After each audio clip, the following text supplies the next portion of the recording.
Hello everyone. So today I wanted to, hopefully fairly quickly, talk about, or answer, I should say, another question that I was asked on social media. And this is basically to discuss the idea of fairies not being all sweetness and light. And I've discussed in other videos sort of this concept that we have that is kind of brought to us through a New Age lens, a theosophical lens, a very sort of modern, post-Victorian, pop culture, fiction influenced lens, if you will, of who and what fairies are. And a lot of that viewpoint kind of hinges on and depicts them as these very gentle, helpful, friendly beings, sort of that stereotypical Cicely Mary Barker flower fairy concept. The idea that they are gentle beings, that they're sort of pacifists by nature. Vegetarians tend to play into this a lot. That all they really want for humanity is that for us to evolve, to be our best selves, etc. So this is kind of becoming, or has become, a very, very widespread concept when it comes to fairies. And I have discussed in previous videos, specifically the why we conflate fairies with nature spirits video. I get into some of this. Why exactly we have this view in certain sort of postmodern mainstream cultures. I don't want to get back into too much of that in this video, but I want to touch on that sort of as a starting point. So we sort of have this idea that in mainstream Western civ culture of fairies in that way. And certainly, belief being what it is, the other world being what it is, folklore being what it is, there are some types of fairies that would fall into that definition. We could certainly look at some of them and say, yes, they are more gentle. The Asra, which is a type of Scottish fairy, maybe mispronouncing that slightly, A-S-R-A-I is how it's spelled. They're a sort of water fairy that sometimes they would get dredged up in fishermen's nets. And if they were captured and you try to bring them back to land, they sort of dissolve into this kind of gelatinous muck. But they're very pacifistic. They don't attack humans, they don't harm humans, they don't seem capable of it, quite frankly. They don't try to defend themselves when they're captured, that sort of thing. Fairies being vegetarians, there certainly are some accounts of fairies who are like that. There are anecdotal accounts. There's one in particular that's mentioned in the Good People New Fairy Lore essays, where I believe it's Patricia Lysat was talking, interviewing someone in the early 1990s, maybe late 1980s during the interview. And that particular person discussing fairy beliefs mentioned that she personally believed that the fairies were vegetarians, that they only ate fruit and vegetables and honey. They never ate meat. So certainly aspects of these concepts can be supported in various ways. I am not trying to say that that is strictly untrue, or that we don't have some of these concepts, we don't find some of these concepts in the folklore. Where it becomes problematic is where people try to, this is actually a logical fallacy here, where people try to sort of extend that idea outwards and apply it to all fairies and say that because we may have some that are more pacifistic in nature, because we may have some that seem to be vegetarians, etc., because we have some that may seem helpful to humanity, or we have some anecdotal accounts of fairy beings who seem concerned with what humanity at large is doing to itself, or, you know, doing to our world more generally. Therefore, all fairies are like that. And that's not the case. And that really is a problem. And it is a problem because when you take that very narrow view, that concept that can be applied to some specific cases, to some particular types of fairies, and decide to apply that outward and say, because example A and B holds true, therefore the entire range also must hold true to that. That's just never going to work. That's the reason it's a logical fallacy. It's just not how things are. And when we actually look at the body of folklore, we find an enormous amount of diversity for pretty much all of the different boxes that we're checking here. So we have fairies, again, that are slightly more pacifistic or more inclined to nonviolence or to not defend themselves. We also have fairies that are excessively violent, extremely violent. Red caps come to mind. They dye their hats with human blood. Kelpies, HOC water horses, you know, things along those, things of those nature that look at humans as prey, that eat humans. Water hags, drowned children, the sluishi, in certain other areas, the wild hunt that, you know, can often cause a great deal of harm to humans that come across their paths. These are all just a handful of, off the top of my head, examples of fairies that can be quite violent. If we look at the fairy midwife stories, one of the classic motifs in that story is the idea that as soon as the fairies realize that the midwife can see them, that she has touched her eye with the ointment, etc., they blind her. And in some cases, the blinding is painless. There are some examples of the story where the fairy would just blow on the woman's eye and she loses the sight. But in other examples, they would stab her eye out. Very violent right there. So we clearly have multiple examples across cultures of fairies who are capable of violence and who act violently, sometimes with provocation, sometimes without provocation. So we really can't say that fairies are not violent. Much like humans, some of them aren't, some of them are. The majority of them possibly aren't unless they have a reason to be, but what's going to give them a reason to be might be hard for us to say. So, you know, that's sort of box number one. What do they eat? I did mention we have some accounts of fairies that are vegetarians. We have a wide array of different references to different types of fairies eating different things. As I already mentioned, there are several that are known to eat humans.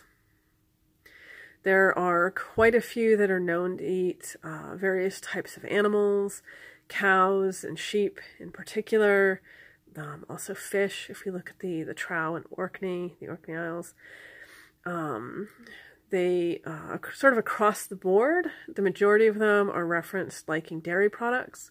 Milk and butter tend to come up a lot. Bread, fruits and vegetables possibly. So really my point in emphasizing all of this is that the idea that all fairies are vegetarians is another thing that even sort of a quick look at folklore is going to disprove. Some of them possibly yes, but all of them definitely not. We have quite a lot of evidence that would contradict that. So that's two boxes there. The third sort of concept that's bundled in with these fairies being sweet and helpful idea is that they're helpful. That really their main purpose is to guide humans or help humans, or in some other way just be kind to us, be our friends. And you know, that once again, we do see some that could possibly fit that description. Just pure, unmotivated kindness, random acts of fairy kindness, I guess you could say. We certainly see quite a few others that will be helpful or will be kind to humans in stories and anecdotes in exchange for something. Sometimes it's a certain food item being left out once a week. Sometimes it's a certain acknowledgement or a lack of acknowledgement by the humans living in that place. You know, it varies depending on what exact type of fairy we're talking about.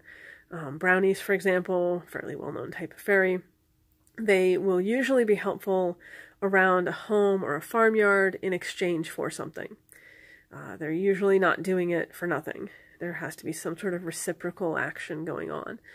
So, you know, that would be one example. Can we find examples of fairies just being helpful for nothing? Certainly. There's accounts of the Marrows, for one example, Irish mermaids, you could say, saving shipwrecked sailors. Selkies and Roan were also known to do this. When a sailor, when the ship was wrecked and the sailor was down in the storm, in the ocean, potentially drowning, the Selkies in the form of seals, or the Rona in the form of seals, would help them get to shore safely. And there doesn't seem to have been any payment for that. They just would do it. So, you know, we definitely do have evidence that sometimes fairies can simply be helpful for no other reason than to be helpful, or, you know, at least for their own inexplicable reasons. But definitely many accounts of them doing things with some expectation of a return. And we also, again, have quite a lot of folklore and accounts of fairies who are just not kindly inclined towards humans. That there's really not going to be much that a human could do under any circumstances that's going to get that particular fairy being not to try to eat them, or to be helpful to them, or to be kind to them. The Sluishi in Ireland are one example of this. They are just not on friendly terms with humanity. The Fua in Scotland are another example, sort of a grouping of fairies. I suppose in modern parlance we would say the Unseelie Court. Those types of beings, they are just naturally inimical to humanity. And they are not interested in helping humans or helping humans be better humans or any of that kind of thing. So we have a lot of folkloric examples and anecdotal accounts across all of those lines. So we can pretty clearly say that not all fairies are sweetness and light, as it were. The other thing I kind of wanted to get into in doing this video is something I see quite a lot on social media, usually tied into this question.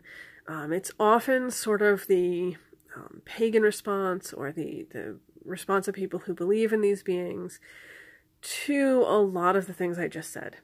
The idea that fairies will sometimes eat humans, or the idea that we have all this folklore that depicts some fairies as being dangerous or to be avoided.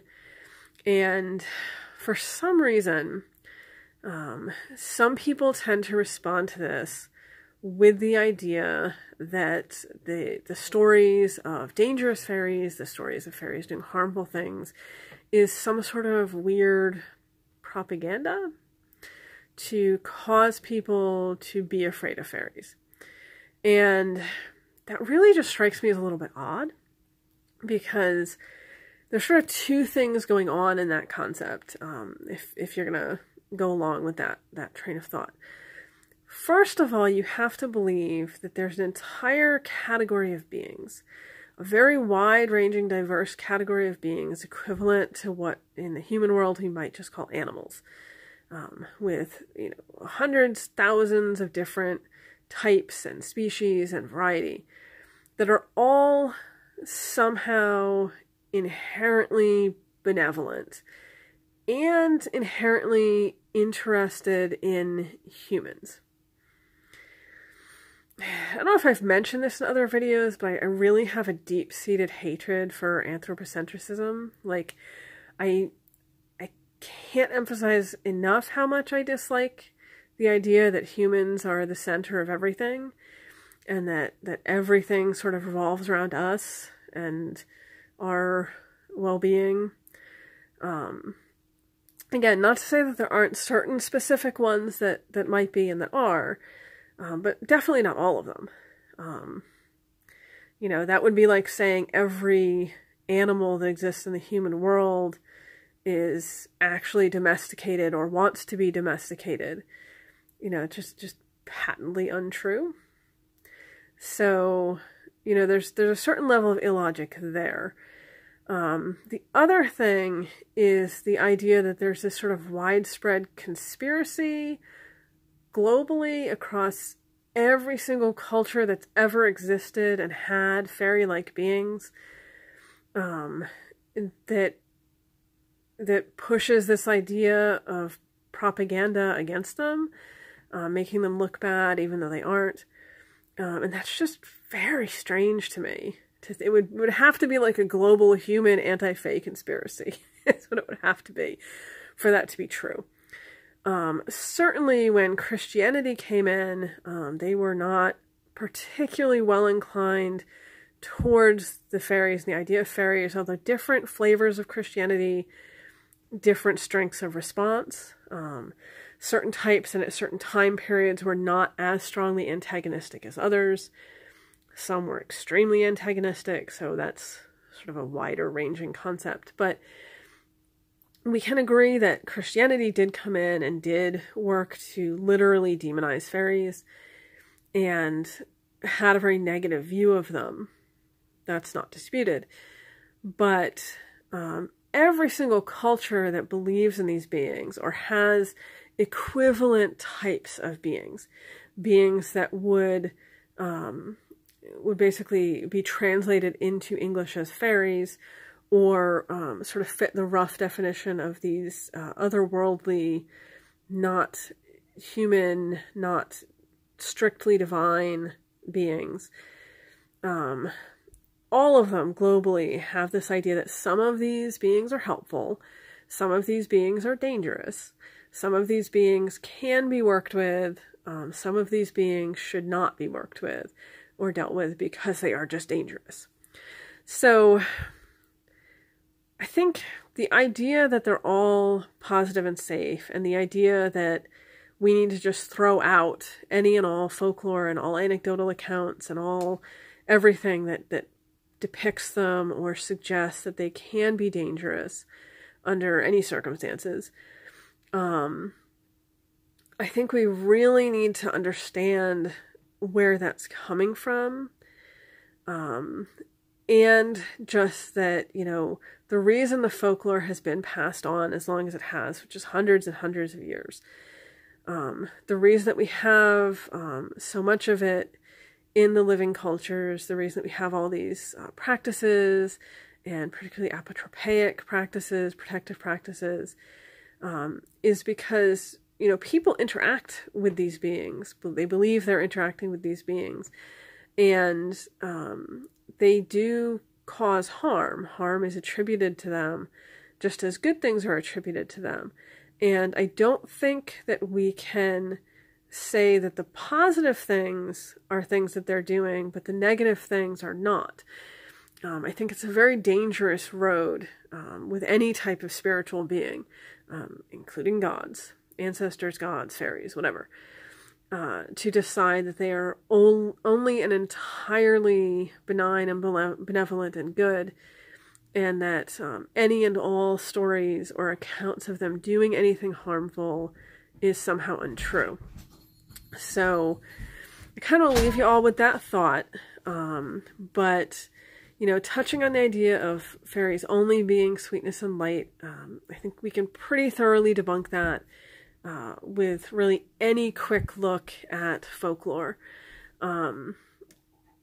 I do think it's worth looking at and giving some thought as to why people tend to take that approach or take that belief. And it's not a judgment on my part. I'm just encouraging people to give it some thought.